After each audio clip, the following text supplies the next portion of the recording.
Welcome back, everybody, to the Birdies and Bourbon Show. Dixon Dedman from Kentucky Owl. Thanks for joining us, man. Dude, thanks for having me. Thanks for the opportunity. Yeah, I'm glad we could finally get connected and get you on the show. Let's see. We're going to talk a lot about Kentucky Owl. I mean, lots of history here. I think what great grandfather started this thing. Yeah. And it goes back a few years. Yeah, and you're shepherding it right along. By the way, I love that picture behind you. Is that what is that? Keeneland? Is that the? I don't know. I think this is this great big picture on a wall. I kind of wear two hats. So the other hat that I wear is kind of in the hospitality business, and my family's in restaurants. And I happened to be here, and it was I got to the point I was like, okay, I don't think I can make it home in time to get. So then it was like, I'm going to just go find a place that's quiet here at the inn. And this is kind of this common room. And oh, that's cool.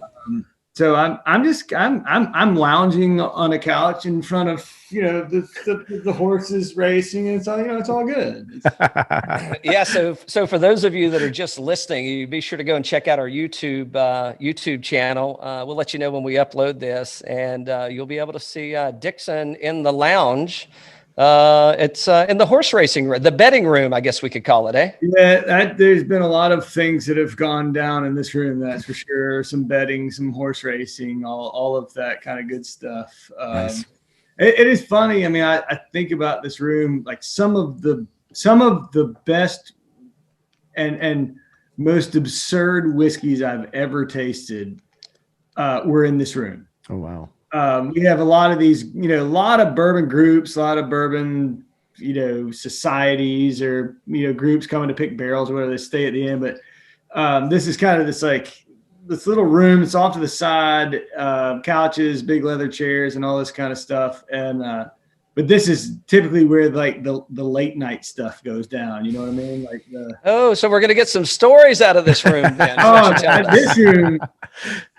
Some of my favorites have, I mean, I remember in one night in this room, these guys sat me down and I had cheesy gold foil followed by Hearst 16 gold foil, followed by a Michter's 25 rye and a Michter's 25 bourbon. Like I just sat down there like, here, we want you to try these things. And I was like, well, isn't this a special little Tuesday? So you went through like a $5,000 tasting and I mean, my urine was expensive. Exactly. Now that sounds like something I would say, Dixon. The good news is you don't get kicked off the show. You don't lose show privileges for saying stuff like that. So I don't have much of a filter, and I apologize up front. No, it's great. Hey, if you're not offended, we're in great shape. So that's the moral of the story. So hold on, man. So you sent us a sample. Thanks so much for sharing. Before we went live, we were talking about what we think this is. We were supposed to do this in 2020 Q4ish sometime. We had a little mix up with, as you might imagine, with the shipping company, and it didn't make it. So this one did make it, and we think I found that receipt about I don't know 2-3 weeks ago, and I checked it one more time, and it's still like, it's still somewhere. Like they still show the package as I don't know where, but here's the deal. So I'll make this promise to you. If it shows up, we're getting back on and we're going through those samples. How about that? Go. Perfect. Okay. Yeah, because Dixon's going like, damn it, those guys are just trying to bleed me for free booze. I know what they're doing. I don't get suspicious until the third time it happens. If it happens once, it's really not a big a deal. But Yeah. So what are we sipping on tonight? So I think you've got rye, the fourth rye number 4. Okay, so rye 4, gotcha. And taste that and make sure, is that a rye whiskey? Does it taste like a rye whiskey? Smell like a rye whiskey? My guess is that. Yeah, I mean, just on the palate, I can tell it's rye. Yeah, probably. That's a 112 point something. We're over 110 for sure. Got a good long finish on this thing. It's kind of no burn whatsoever. A lot of caramel. Good, nice oily mouth coat on this thing. Yeah, it's 0.8 maybe 112.6. I forget the friggin' numbers all the time. That's the last one. That's the last of that line for a while. And it's, you know, it's really some of my favorite juice that I've worked with in my entire time doing this. I mean, when you go all the way back to some of the early stuff that we were rebarreling, some of the weeded stuff we had, but this rye and that rye and the journey that kind of I went on with the rye, and I give like the rye. I'm not a huge, like, I don't go home like, oh, I'm going to pour a rye, I'm going to drink. It's not, I mean, I love it, but it's just not what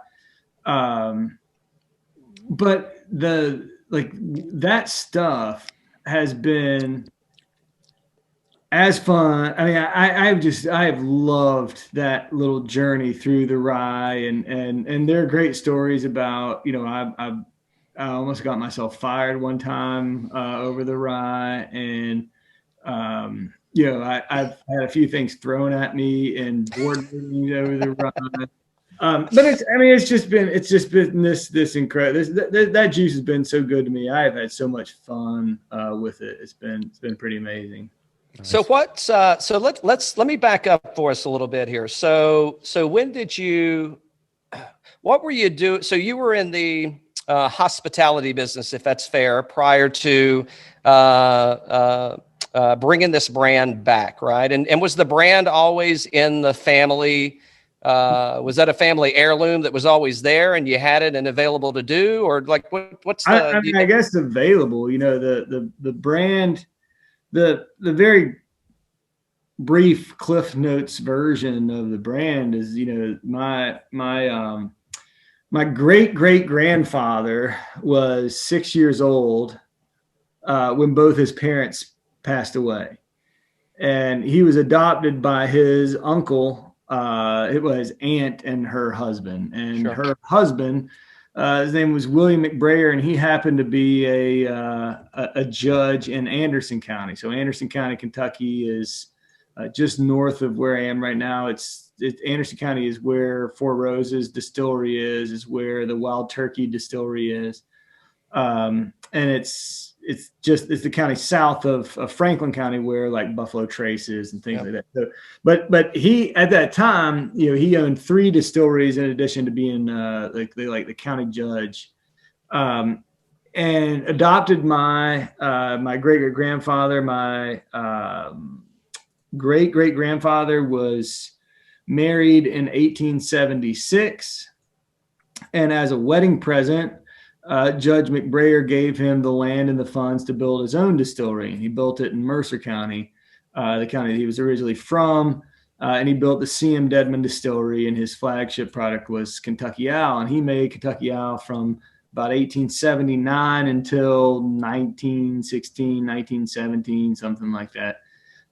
Forced to shut down Prohibition, all that nonsense, and that was it. That was the end of it. He had the distillery, but he was also a pharmacist, and his son was a pharmacist. So they had a little pharmacy downtown, and it was his son who married into the family that was in the innkeeping business, and so that's how these two kind of sides of my family came together.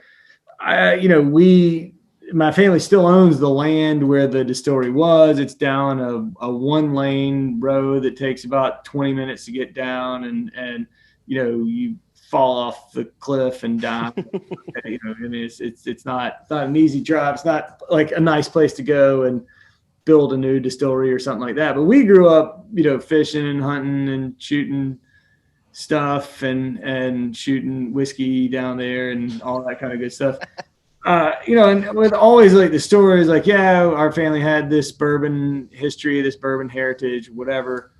But we were always, you know, I grew up in the hospitality business. I came back from college. I went to college down in South Carolina. I came back and I went to work at the inn and started doing the restaurants, we kind of opened this new kind of bar, and I was big into bourbon. So I built this big bourbon bar, and I started learning more about it. I started leading tastings, and it was really then that I was like, I'd really like to make a stab at trying to see if we could, reinvent this family label. And, and at that time, it was, there was, the trademark was available. There was nothing, it didn't exist. And so with a partner,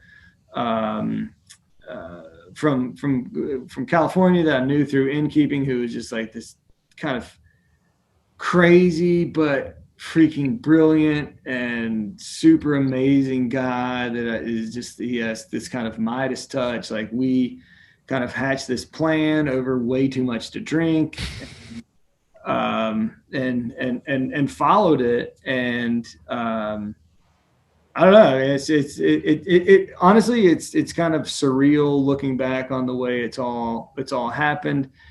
I didn't know when we started this. I knew that I knew how much I enjoyed bourbon. I knew that I possessed a decent ability to taste and identify what I was tasting and say, hey, this reminds me of this or this, the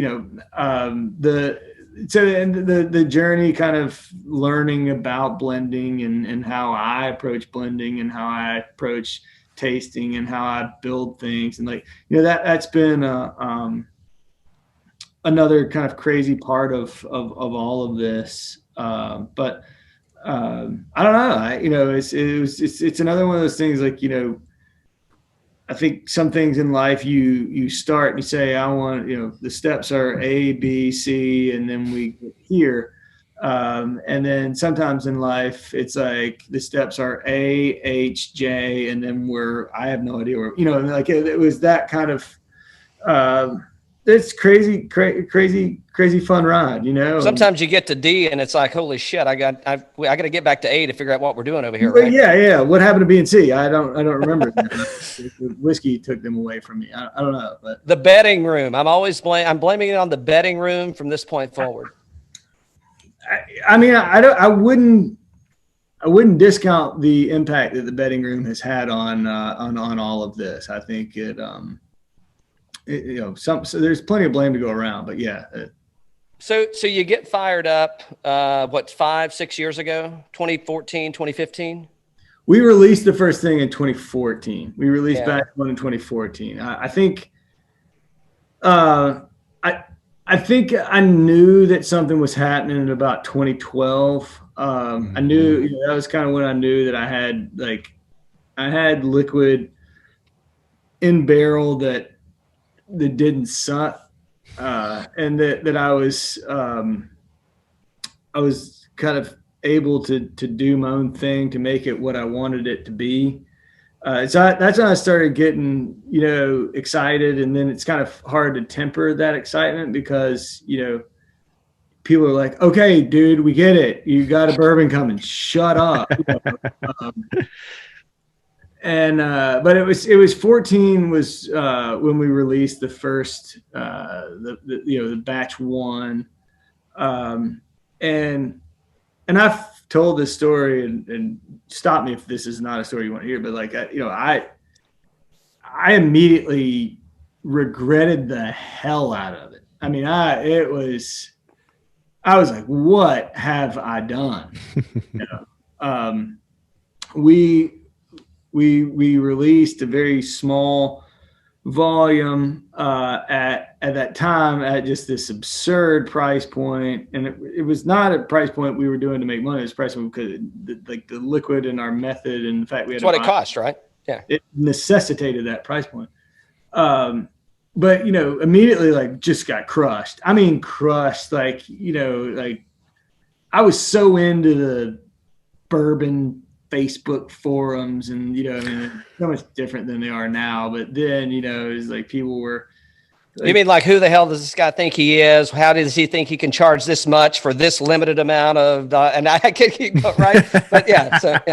So basically you were up here and they just pulled you down to here. I mean, it was just, and I went through the same thing everybody does. Like, oh God, I'm so tired of these, keyboard heroes and, people living in their grandparents' basement thinking that, I did it all. And it was terrible. I put my wife and kids in the car and I was like, we went to Kiowa for a week and I turned off my computer and I turned off my phone and I was like, I just can't, I don't know what I've done, but this is, I can't handle this. And, and then I think for a number of reasons, one, we got some nice press. That Garden and Gun Award was a big deal. I started to get really upset when I came back, and I would send messages to people and be like, "Hey, like I saw what you wrote. I'm just curious. Have you tried it? Have you tried it, or like, oh no, we haven't." I was like, fine.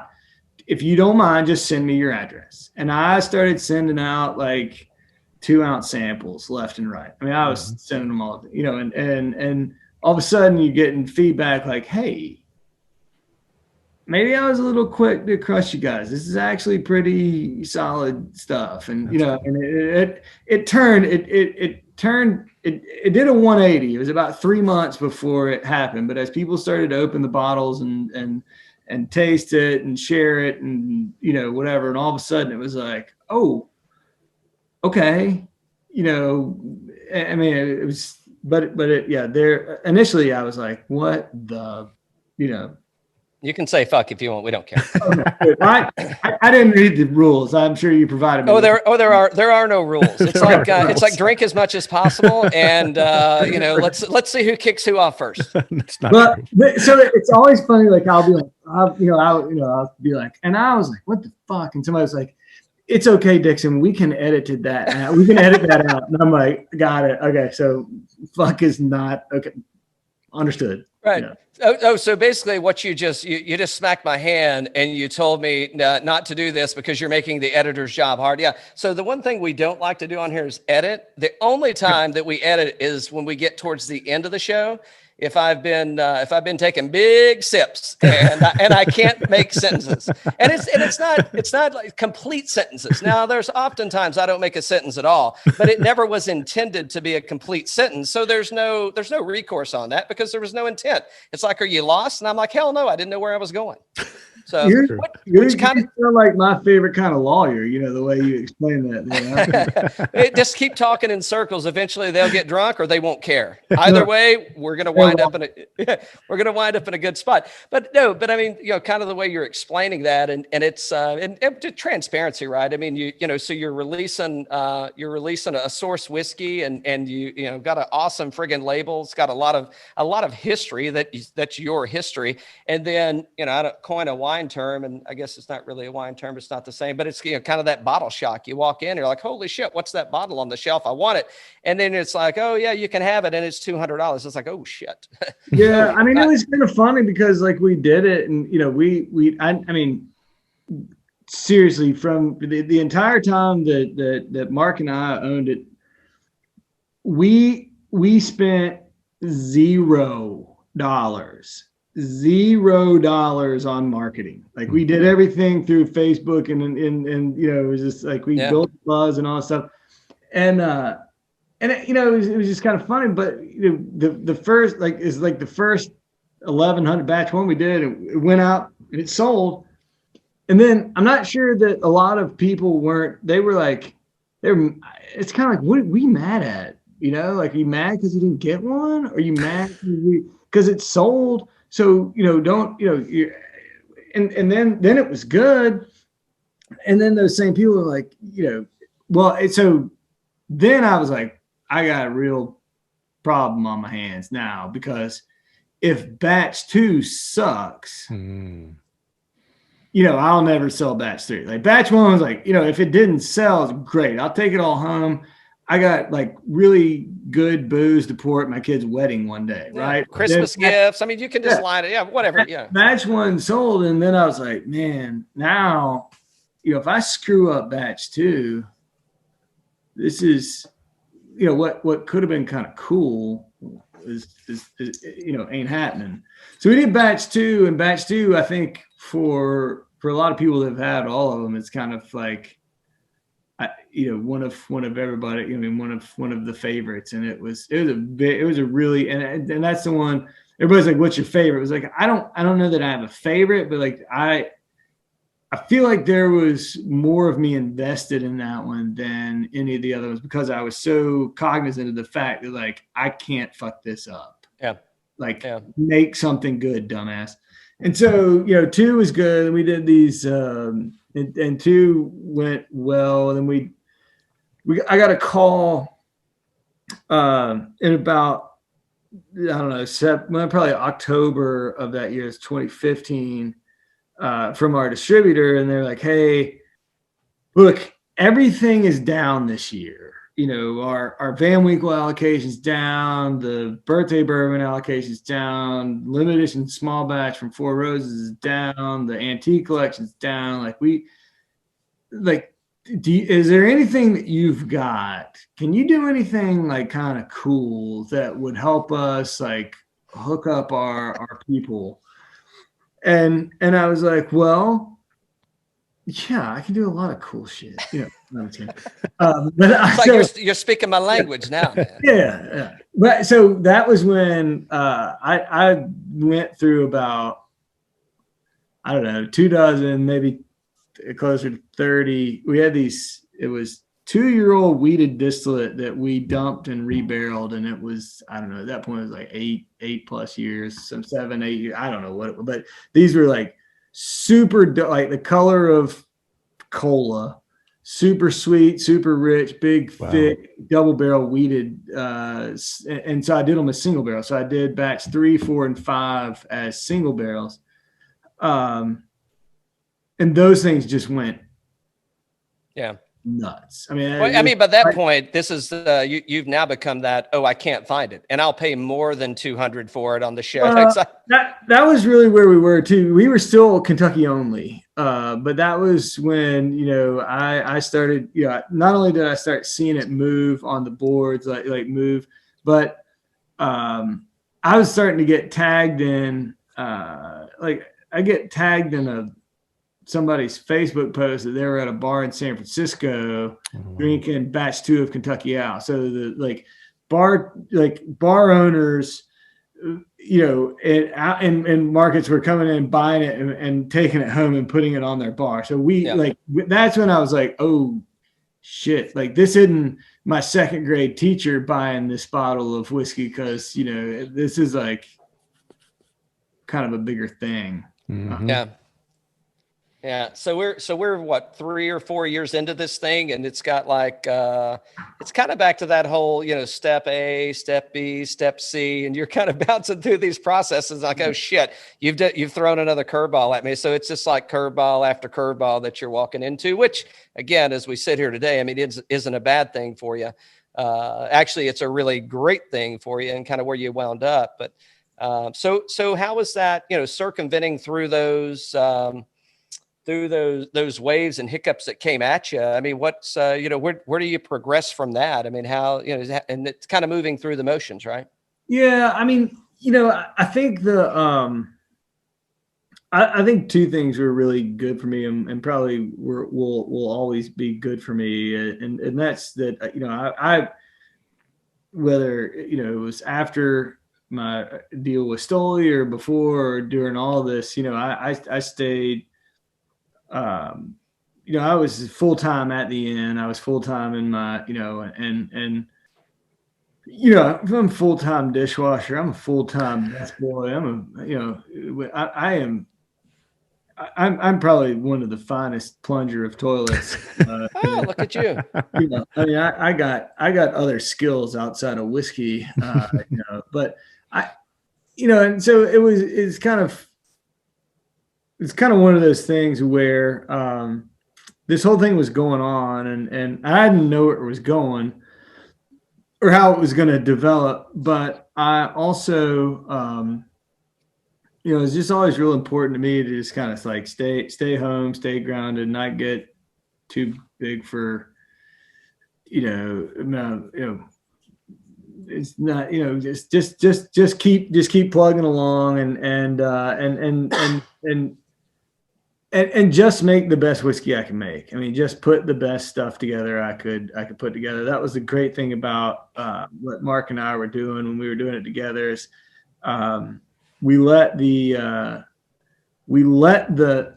whiskey determine when I would release a blend, the volume of the blend. It was never like, oh, okay, we did this number of cases, so we need to increase to this number of cases, and now we need to, it was just, I think the best part about it for me was that we didn't have this laid out plan of A, B, C, D, E. It was kind of like just we were just having fun. I mean, I think you mentioned it earlier. So you're 15 releases now, give or take, ish, somewhere around there, maybe.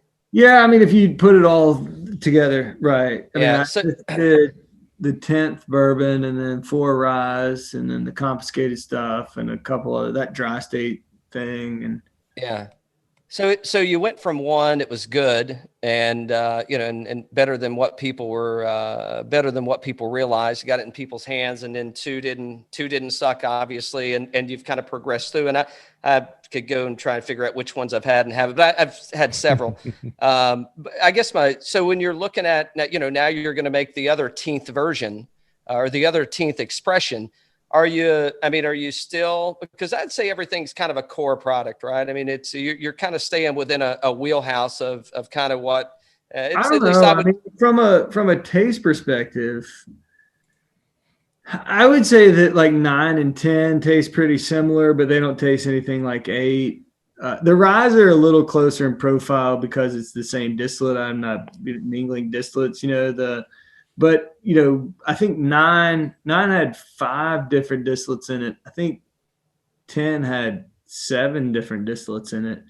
And I honestly, like, it's something that I've created that's just absolutely fucking maddening for the people that I work with now, because they just think that I can like I can just whip one up tomorrow. Like, oh yeah, like, here you go, turn it into something. Yeah, I just keep this shit in my back pocket. Like, oh, I got and the reality is, like, I still don't like doing it like that. Like, I feel like that's a disservice to what we've done so far. So I don't when I made 10, I didn't try to replicate 9. And when I made 9, I didn't, I like to start absolutely from scratch each time.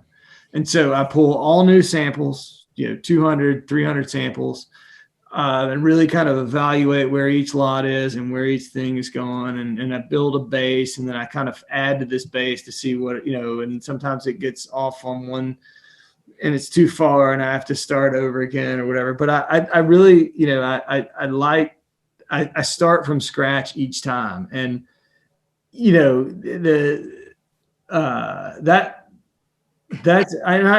think maybe it's because I'm like, I don't know, have this like incredibly high opinion of what I do, which shouldn't,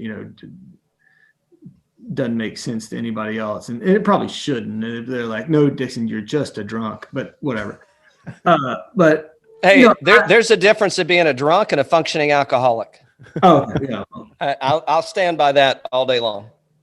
So I would say then that like 5 days out of the week, I'm a functioning alcoholic. The other 2 I'm a drunk. Well, sometimes you got to let your hair down, man. I mean, you can't work all the time, dude. Come on. I like that part. Like that, the thing that I enjoy most anymore. The 2 things I enjoy the most are the creation of like, and like the development of the blend and watching it evolve. Mm-hmm.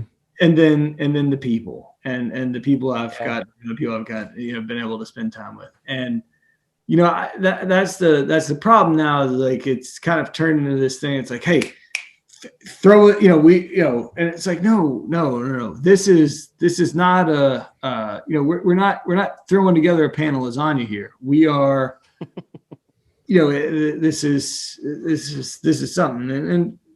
But I'm kind of obnoxious in that way. Like I get stuck in I'm also not, the salespeople think I'm super obnoxious because, they want me to go to these different markets and get in the car with a salesperson and go shake hands to every like liquor store owner and all this stuff. And I'm like, no, man, let's just go hang out with like bartenders and like the people that actually, it's got to be a good whiskey group in the area. Let's go find those people and hang out with them. They're the ones that buy the stuff. They're the ones that drink it. Like that liquor store owner, he's getting 6 bottles and he's going to flip them in a day for a huge profit. That's not who we need to talk to. We got to go talk to like the real people, Right.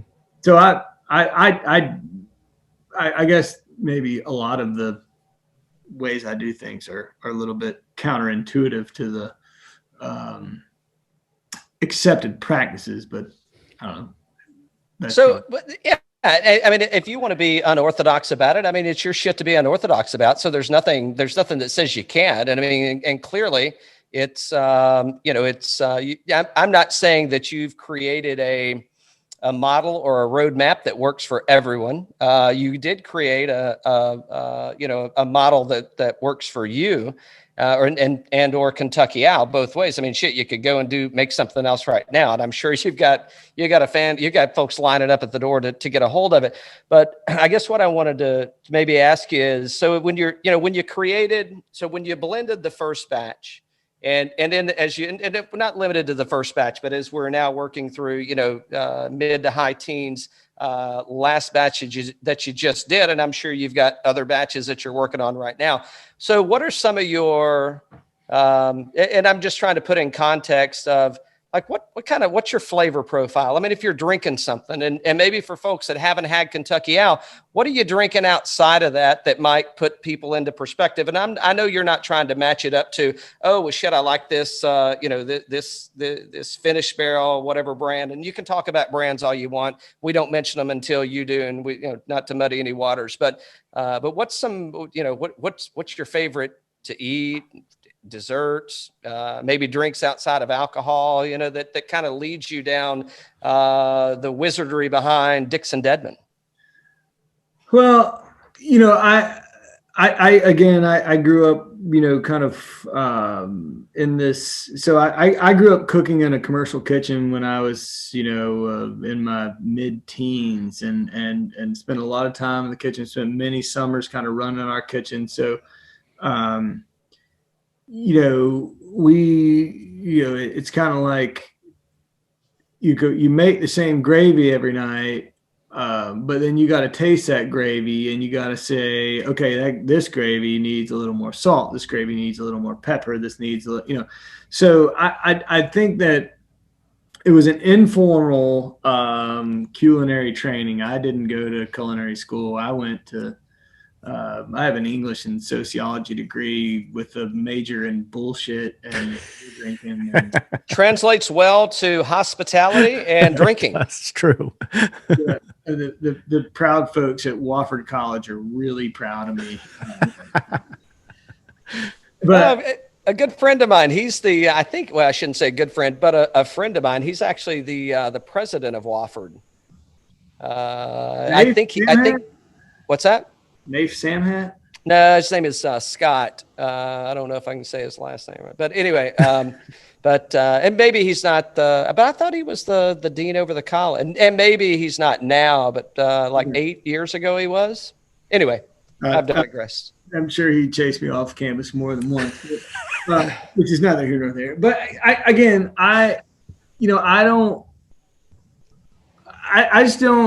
never have been able to, and this not to take anything away from like the big guys and stuff like that. It's just a different philosophy. I make things. I know what I like. I've developed a way to taste things. I'm a very sensory person. I'm not let me taste this and say, okay, I pick up, there is this, and this. It's too hard for me to make it. And then on the flip side, at the end, I lead tastings with guests 4 and 5 times a week. So I do different tastings with people, and I wanted to create a way to make things really relatable, so that you don't come into a tasting and you don't say, okay, if I can't taste, whatever cardamom, If I don't get apricots out of this, what am I to do?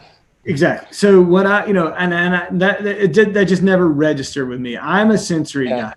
And so what I decided to do is I created this concept about, where does it react on your palate? Where are you going to use it? The tip of your tongue, middle of your tongue, back of your tongue, side of your tongue. And then, and once you start thinking about, the location, you actually are able to start attaching those elements to that. So that if it's on the sides, it's bitter, it's a bit tannic, it's kind of acidic. If it's on the front, that's where you taste sweetness. That's where you get a lot of the barrel notes, the caramels, the toffees, the vanillas. The back of the palate is where you get the rye and the spice and the finish and all the, like the long lingering stuff. You taste whiskeys with high malt content, scotches, Irish there across the mid palate. That's where, kind of malt lives. And it's like, that center circle. So, those are when I was doing all, like working, tasting with people and trying to figure out blends I was making. Is like, okay, what is pleasant to me? Like what do I like? Where do I like things to taste? And that's kind of the way I did it. And I really did it. I didn't do it. It's like, oh, number 2 was well received. So, I love number 2, but when I go to make another one, I'm going to make another one because like that's the best one I can make. And it may be this like super spicy back of the palate, like huge finish, long lingering monster, and that's okay. That's not a bad. I like that. But I kind of, as I'm building them, I kind of start localizing like where they spend the most time, and I kind of build on that. If that makes any sense. Absolutely. Tons of sense. Yeah. So for those that are listening, chatting with Dixon Dedman from Kentucky Owl, and we're sampling batch 4, the rye. And it makes a lot of sense in where you're saying. What I would say is, if you're trying to introduce somebody to whiskey, and you bust out a bottle of Kentucky Owl on them, number 1, save your money. Don't enjoy it yourself, and don't waste it on them. Well, you can give it to them eventually. They may not appreciate what they're getting if they're new to whiskey. But the other thing that I would say is that this is like, if you're looking for hey, I want to take my whiskey drinking up a notch, and I want to get into some as Dixon's explaining, kind of some more complex and I may not know what that tastes like. I may not be able to pick out the nuances of flavors and start to dissect it in a sense of, hey, this is that flavor. That's honey. That's maple syrup. That's stone fruit. That's graham cracker. It's number 1, does it smell good? And even more important, does it taste good? Well, it's, the thing is, like, I'm born and raised in that whole like keep it simple, stupid kind of situation. Like, I'm from East Tennessee, so I'll challenge you to a duel on that one. What do you got back there? I mean, I do this with people all the time when they're like, they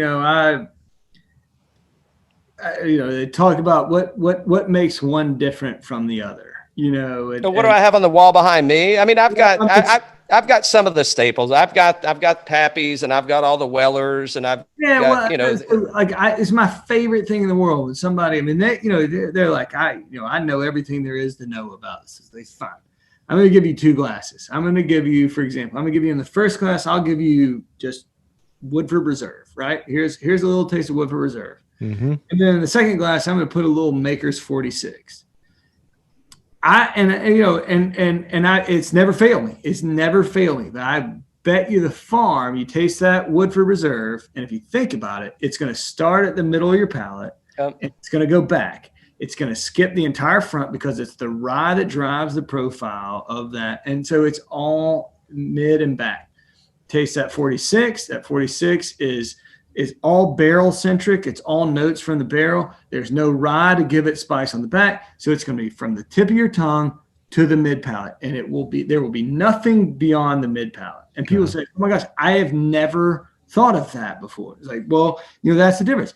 Wheated bourbon makers, front of the palate, sweet. There's no rye to give you finish and spice on the back end.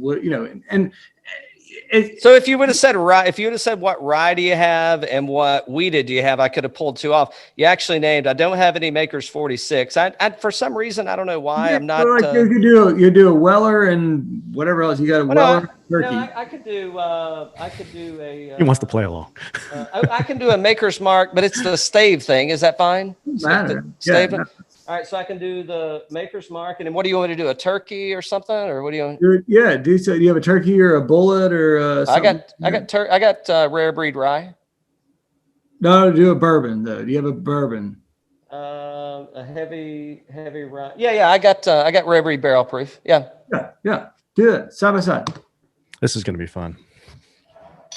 I'm fascinated, Dixon, by you were talking about how growing up. Sorry, just real quick. I'm really glad that I got him to now do this is where the show goes sideways. The question because he doesn't let you talk apparently, right? Well, it's hard to get a word in edgewise for sure. Yeah, but no. South even when he leaves the mic, he's still talking. Behavior. Yeah, I was not going to drink too much. However, as we always say on this show, it's your show, Dixon, and whatever you want to do. That's what we're gonna do. All right, so I'm going Maker's Mark. It's a private select. It's a barrel pick, kind of staved up, and it's actually really, really damn good. I mean, I can't lie; these are really good.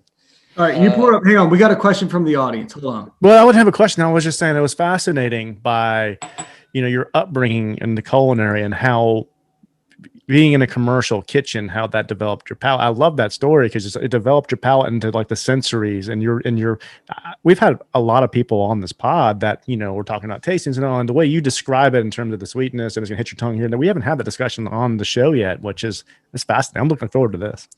Yeah. I just, again, I mean,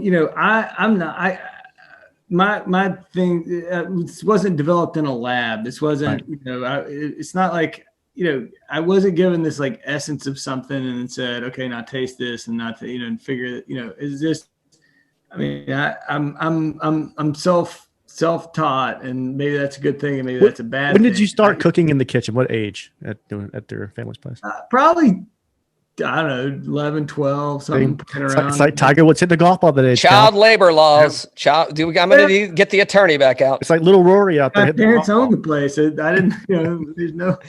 But the thing about it is, like, I have this ongoing debate with people that I love and adore and respect more than, but they talk about how, when their sensory panel gets together to look at something, they like cut it down to like 20% alcohol or 40 proof.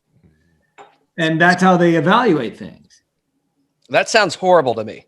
And I'm like that. I personally, because I don't know what I'm talking about, that sounds like the dumbest damn thing I've ever heard in my entire life. Like, why in hell would I ever evaluate something at a proof different than it's going to be presented to the consumer? Yeah, I agree. Yeah. If you take 120 proof whiskey and you cut it to 90, how much different is it? It's a lot. Well, it should be. It's definitely not what you intended. It is nowhere near what you said. Yes, we're going to put this in a bottle. We're going to put our label on it, and we're going to give the SRP. And this is what we want people to be aware of. If you take that and you change it, I can't bitch it at Dixon for something that wasn't intended to ever be that way. Yeah, it just never makes sense to me. I mean, I think everything needs to be about, and that's me, and that's maybe I don't know. I mean, maybe that's just my excuse for like getting hammered during the day. Oh, speaking of getting hammered during the day, so Dixon, I don't mean to cut you off, but I do. So I don't usually take notes as we're talking. I'm usually too involved, but you said something, and maybe I don't ever really hear anything that I need to make a note. But you said you lead tastings. Yes, I want to get into this too. And multiples a week, right? Yeah. And what I wrote down, and it's my lingo, right? But I just what I wrote was, do people ask for tasting notes? So, and I'm bringing it up. I'm trying to sound cooler than I am, because you actually went there and kind of went down the road of, well, I don't get into I'm getting some cinnamon and I'm getting baking spices, and wait a minute, there's that pumpernickel coming in on the back. And you went from a sensory standpoint of where it hits me in the mouth. I did cheat a little bit. So if you're watching it, you'll know I cheated. If you're just listening, so I just poured a Maker's Mark, which is weeded. I poured a rare breed barrel proof, which is going to be a high rye expression. So if and I'm assuming I'm going to take the weeded first, and then I'm going to follow that with it won't matter, but I'll tell you right now, you can smell each, and the Makers, you'll have it'll be all sweet notes. It'll be all. Yeah. And then the other is all spice. It's all pine and but then when you taste, if you think about it, which one are you tasting? If you taste the Makers, I will bet you that you pick this up from the tip of your tongue to about the mid palate, and there's a clear line. I mean, it is a straight line of demarcation right across the middle, and it doesn't go anywhere past that. It is the front third to front half of your tongue. And there's nothing beyond that. It's because it's, that whiskey is built on the kind of the sweet notes from the barrel.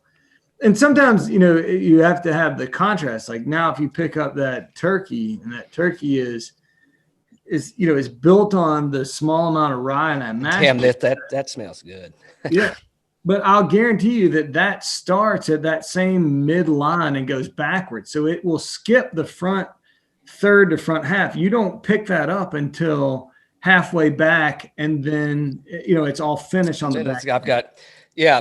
There are two very they play on two very opposite ends of the palate, and yeah, it would be fun if if we were just playing along, but I mean you couldn't, and I did take a little sip of water, not enough to make a difference, but it's kind of funny, and I guess it's one of those. So if you haven't done this, for the folks that are listening, it's really cool. And these bottles you can get maybe not the exact bottles, but you can get similar bottles. But anyway, you could take any wheat and any rye, and you could actually do this. And it's kind of fun to do, because you're still getting kind of liquor across your mouth. And to quote Dixon Dedman, I'm a drunk, so I can really just drink anything until I get too drunk to drink anymore.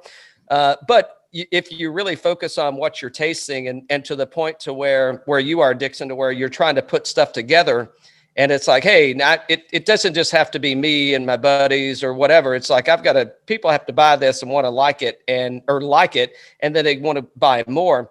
But again, in talking about kind of the sweet and the savories, the salties, the oilies, what the different textures or layers, if you will, in the glass.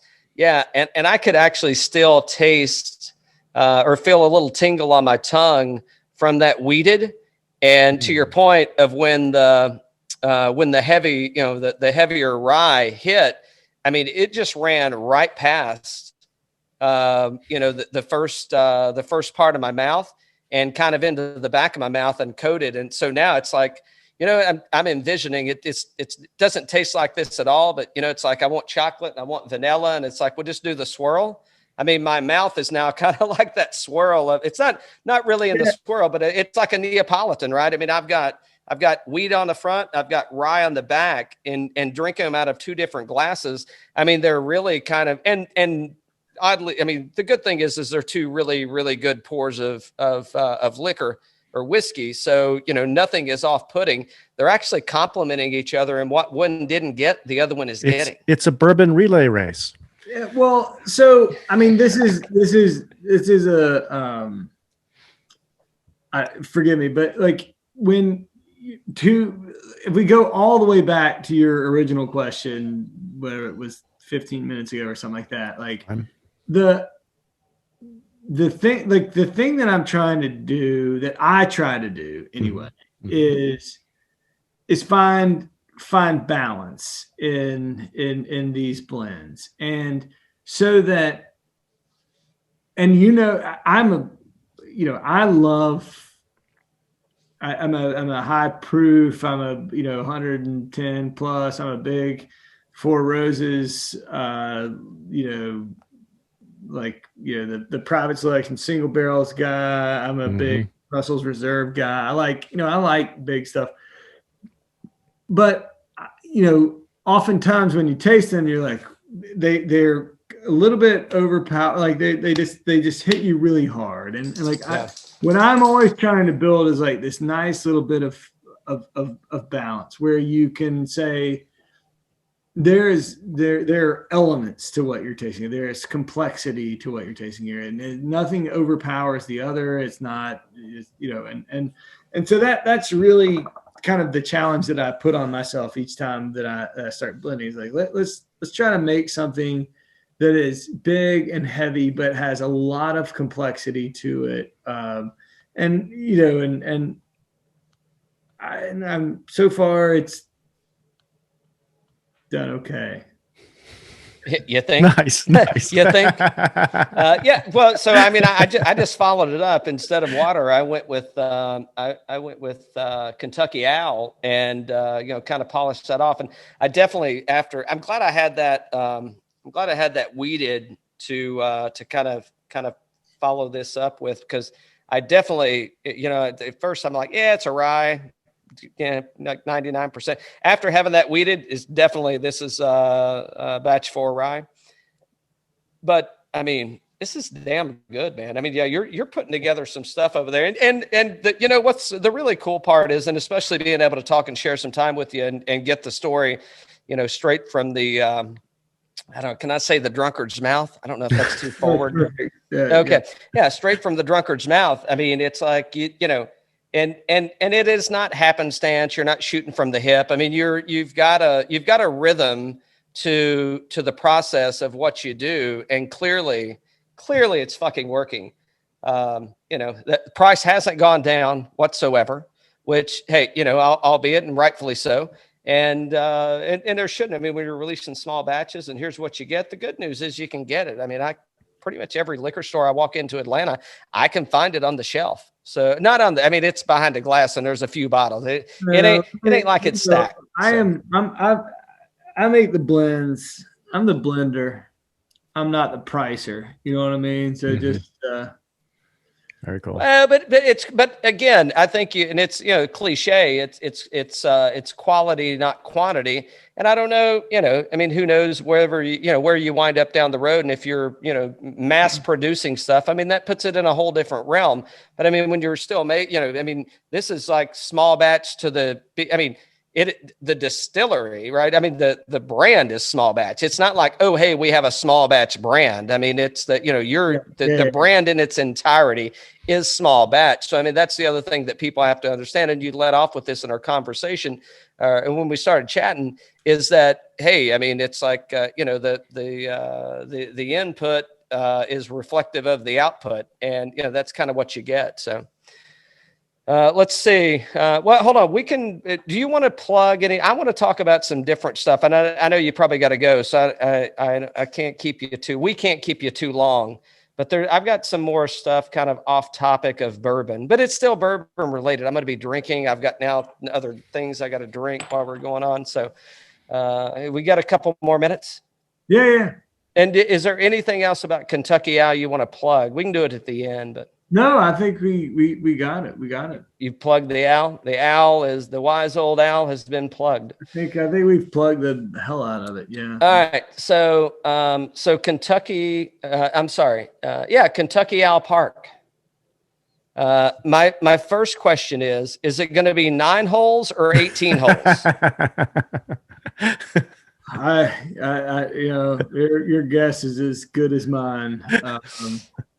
I tell people all the time that the sounds and looks like a really amazing place. I one time I helped my I helped my uncle build a birdhouse, and that's as close to construction as I've ever done. Nice. So, if they do it when they do it, and I'm sure it'll be a really cool thing to be able to play with. But as far as like they handed me a shovel on a groundbreaking ceremony, and I did that. And that will probably be the extent of my efforts into the building of that thing. And if it's done one day, and hell, it may be my kids that are working there by then. I don't know. I mean, could be worse things that happen to him. He's got blending to do. Hey, Yeah. so I don't, Dan, mark this on there. So Kentucky Owl Park, we know a guy that builds 9-hole courses, That's and true. he builds the best one in the country. Yes, he does. Rob Collins. I mean, that's the guy, man. That's and he's a whiskey man too. So Okay. you never know. Yeah. All right. It's true. True story. Rob Collins. Sweetens Cove Golf Course. So I saw you down at Kiowa. Yeah. Or you were vacationing down. Are you a golfer? Yes. Well, No, don't bullshit me. I know you're a better blender than you are a golfer. Listen, everybody's better at everything else they do than golf. Trust me. Unless you're getting a check on Sunday. That's true. No. But I did. No, I attempt it. I am. I So enjoy you're a better golfer than you are a blender. it. No. I'm. There's a lot of things I'm better at than golfing, unfortunately. As much as I would like it to be the opposite, but that's nature. So we got to get you hooked up with the Damski and Sweetens Cove down there. I don't know. Have you played Sweetens Cove yet? I have not played Sweetens Cove. We were supposed to do that, but through this little circuit through Tennessee, I invested in a little in a company down in Franklin, and we had a connection there. Have you played it? Have you all played it? Oh, Seymour. Can I say Seymour putters? You loved it? Can I say Seymour putters? yeah. Yeah, he's played it many times. We'll move on. I played Sweetens a few times. Yeah. And, it's, let me tell you what it is. And we actually just scheduled with, I'm playing with a couple of guys and a couple of members. And it's, when I say members, it is not a country club. Right. It is a golf club. Right. But we're going to go and play. I think we're slated to play the 20th. Of February. I mean, it's one of the most, and with your personality and the way you like to roll, I don't know, the way I perceive that you would roll. I mean, it's one of those things, like you show up with a 12-some and you're like, hey, we're playing a 12-some today. And it's like, great, go play your fucking 12-some. Hey, if you're holding people up, let them go by and keep playing your 12-some, but don't stop having a good time. And that wasn't exactly a Madamski quote, but it's pretty damn close. Pretty close, yeah. Do you always get the Peyton cart, or do you? No, it's I always walk it, man. It's so fun to walk the course until your knees are so dirty that you can't walk anymore from stumbling. And it's like, all right, shit, can you still swing the golf club? Well, maybe. Okay, we'll see. No, but I did get a cart flipping video from the pro there today. And it was not the Peyton cart that got flipped. It was another one that got flipped. And he was like, basically saying, don't do this shit when you show up here. I'm wondering, Cal, are they going to have 2 Peyton carts now? Because they did the Arizona charity one. I wonder if they bought that one too. I don't know that Peyton's involved in any other golf courses. You know what I'm saying? Yeah. I don't know. Yeah. Well, no, because that cart's going to someone. I forget. Matt told me, but that cart's going. Maybe it's going to Peyton or it's going to charity or something. Okay. So they may replace that cart with that cart when it rolls out. Oh, okay. No. But he is very adamant, and I won't use all the colorful words that he uses. I could, I guess. Nah, I'll spare people. But no, Swifties is cool. I mean, I have heard. I mean, obviously, you all have a great connection there and all that stuff. It's it's a fun spot. That unfortunately, it was a 2020 COVID casualty for me to a trip down there and a couple other pretty cool. But I grew up playing golf with my dad, and my dad was. He said, if you're going to play bad, play fast, so. Amen, brother. If you're going to play good, play fast. Yeah. Like, just keep it moving. Hey, so where do you play in Kentucky, if you can share? I mean, we live in a little town south of Lexington called Danville, and so we actually live on the Danville Country Club here. So it's pretty cool. I've got I have 3 kids. I have 2 little boys that really like to golf. So awesome. We live on the 10 tee box, so we can walk out our back door, and there's a little 4-hole loop that we can go do, or so it's fun. Are you a music guy at all? A little bit. Yeah. So okay, so when you say Danville, is that the Danville Gorge? No, you're thinking of the Red River Gorge, yeah, but so it's not the Danville train that the band sang about. Oh no! I think different Danville. I think it was a Danville, Tennessee, I believe. But so there's a Danbridge. I don't know of any Danville. There probably is, but we have another here in our town. A nice little 9-hole track. If you'll ever make it up this way, I have a very good friend. This is a very long story, but a good friend. He owns a home here because his wife grew up coming here. And you all may or may not be old enough to remember Rick Dees and the Weekly Top 40. For sure. So Rick Dees owns about 4,000 acres here and has a 9-hole golf course designed by Matt Dye, who was Pete Dye's nephew, who was going to take over. And Matt passed away from cancer, but Matt designed this 9-hole track. He's got, it has 18 tees on it now, so you can, but it's his backyard. So unless you know him and you have the code, there will go 3-4 weeks that no one plays it. Wow. It's got sand from Short Mountain, Tennessee. So the same sand is in the traps at Augusta National. Wow. In the summer, the greens are at about 13. It's a freaking monster. Wow. But it's Dixon, I don't mean to impose and cut you off, but was that an invitation? Yeah, it was absolutely an invitation. You're welcome. Come stay at the inn. We'll play some golf. We'll drink some whiskey. You let me know when you're ready. Nice. Perfect. That's a yes. So go ahead and if there's like a ticker box, and I'm thinking East Tennessee, man, and in hillbilly Kentucky. It's like I've got a little thing on the wall and I got these little pegs in it, and I'm like, okay, 1's gone, 2's gone. Go ahead and pull out 1 and write my name down on it. I'll send you a sticker you can wrap around it and put it back in there and be like, don't touch that one. Look, don't talk about it, be about it. Come on, let's do it. It's cold as shit up there right now, and you guys just got snow. You got snow, so hey, don't bullshit me about come up here and play when it's snowing. And I don't need pristine conditions. I'll play in a little drizzle and cold and all that. A bit of whiskey will warm you up. You'll be all right. Come on. Yeah, that's a good point. Yeah. That's a good point.